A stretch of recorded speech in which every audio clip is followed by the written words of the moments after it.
Hi guys and welcome back to My Dank Dog. This is episode 4 of my Bruce baby banner grow in a 5-gallon fabric pot. She's looking amazing. Let's get into it.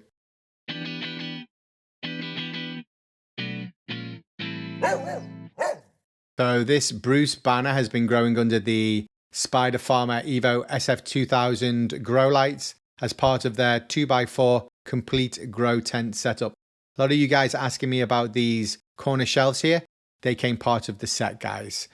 So let's check out Bruce baby banner. She's not really a baby anymore. She's huge. The story behind this, guys, if you haven't tuned into the previous episodes, was I bought a pack of 5 autoflower seeds.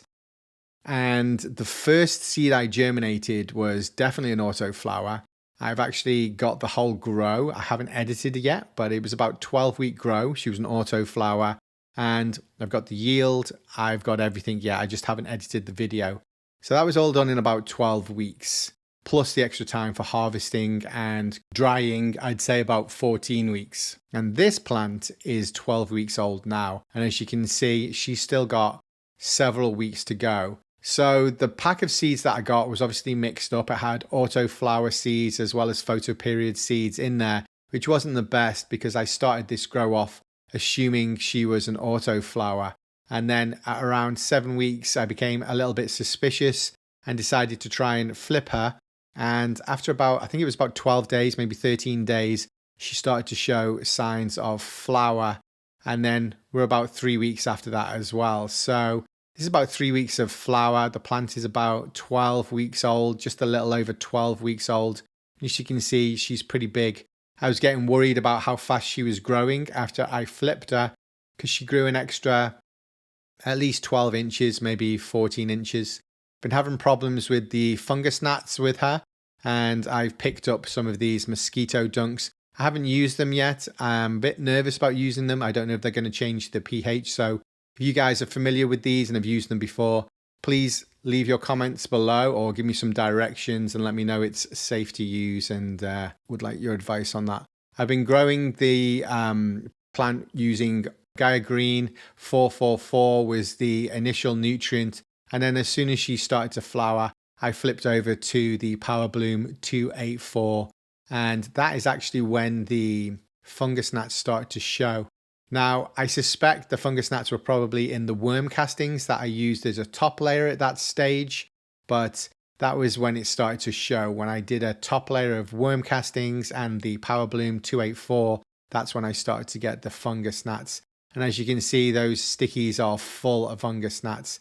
I'm using a little fan here at the bottom to kind of keep her ventilated, and I've cut a lot of that bottom canopy off. But as you can see, she's really filled the tent up. She's smelling nice. Like, she smells deep and oily and really good. She's starting to show some trichomes, and yeah, I think this is probably going to be my biggest plant that I've ever grown, and definitely the biggest yield. There's just buds everywhere and they're starting to thicken up.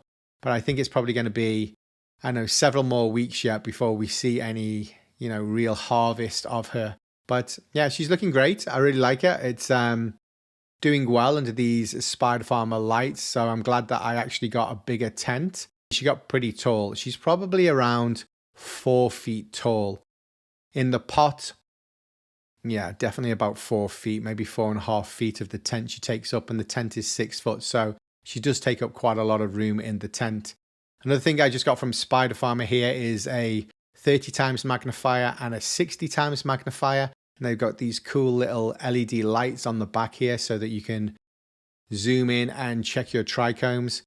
We're just going to try and put this up to the iPhone here and see if we can get it to have a closer look. So you can see that's pretty cool. Imagine this was your eyes, guys, and you could zoom in. This is the 30 times zoom, the 60 times even closer, so you'll be able to check your trichomes. So this is pretty neat. I normally film really close up with a macro lens to show you guys the trichomes, but to set that up every time to see and look at my trichomes is a bit of a pain in the bum. So I'm glad that I've got this loop where I can just quickly check in on her. And as you can see, she's looking great. This is a really cool little bit of kit Just check out the trichomes there. That's cool. And that's at 30 times. The 60 times goes in even closer. But yeah, this is pretty neat for a quick check-in on your plant. I set it up normally when I take the film that you see that's really close in. I use a special macro lens for that. I don't use one of these loops, and that macro lens is basically attached to a DSLR camera. But this is great for a quick check-in. Look at those trichomes there. You can definitely see whether they're white or amber or not. So yeah, this is fantastic. I really do appreciate Spider Farmer sending me this as well. This is a great little piece of kit. So thanks again, Spider Farmer, for that. And also, guys, if you're interested in any Spider Farmer gear, I have a code, MyDankDog420, and you can use that as Spider Farmer at the checkout, and you should be able to save yourself some cash. Let's just take another look at some other freebies I got this week. Granddaddy Purple Autoflower Seeds from Weed Seeds Express. Thank you very much. They also sent me some Blackberry Moon Rocks. Again, another 3-pack of autoflowers. I'm really excited to get these going. And then the last one is Skywalker OG Autoflower pack of 3. Thanks again, Weed Seeds Express. I'm looking forward to getting these growing. And thanks again to you guys. Stay tuned for the next episode. Thanks again, Spider Farmer, for the SF2000 grow light setup. I do appreciate it. Speak to you soon, guys. Thanks again. Bye-bye.